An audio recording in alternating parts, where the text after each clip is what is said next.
Before we start our batch of wine, let's prepare the bucket for use. It's important to note that our buckets include a spigot. This spigot comes in very handy when working with grape juice or just juice. If you're working with solids like the fresh fruit wines, this spigot may not be the best answer for you, as it can get clogged up when you drain it. We found that using the spigot with wine kits works very well, as it helps to get more wine out of your bucket.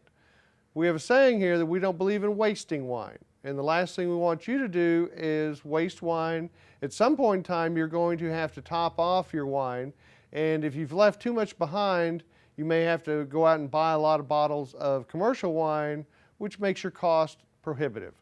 So we're going to show you how to get as much wine every time so you don't run into that problem. When your bucket comes in, they have pre-drilled the bucket for the spigot, but the hole is not necessarily as clean as we'd like. So we're going to take a knife and we're going to remove the flashing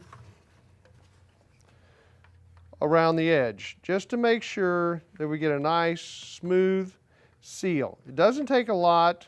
There's not a lot of flashing, but it just makes sure that we get a seal, because the last thing we want is a leaking bucket. I did it on the outside. They'll also do the same on the inside. Now, once it's smooth there, we're going to take our spigot. You'll notice it has a nut and it has 2 washers. We're going to take off one washer, and then we're going to take the spigot and we're going to insert it in the hole, and then we're going to put the washer on the inside and the nut on the threads. Now, it's also important to note at this point is that we don't want to use tools. We are going to only hand tighten, and you don't want to over tighten. These tend to leak more if you over tighten than if you don't tighten enough. And you want to kind of get it in the right spot. If you'll notice, this slides over the table, so you don't have to worry about turning the spigot every time so it doesn't hit the bottom. And that's the other nice thing about this attachment, is you can add that at any point in time. And then when you're done with it, take it off so you can slide it back on the table. So because you don't want somebody hitting this, knocking it off, and making a big mess. We're almost ready to go. But I've got to make this point very clear at this point in time, is that before you use the bucket, we need to fill it with water to make sure we don't have any leakage. We do have a problem occasionally with the nuts not being tight enough, the washer's not making a good seal, and we have wine leaking out of the bucket. So let's make sure that our spigot is tight and not leaking before we begin. And I want to emphasize again that this bucket is a 7.9 gallon bucket.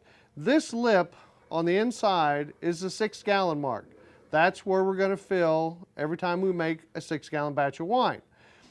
So we're going to put 6 gallons of water in here to test to make sure that it doesn't leak.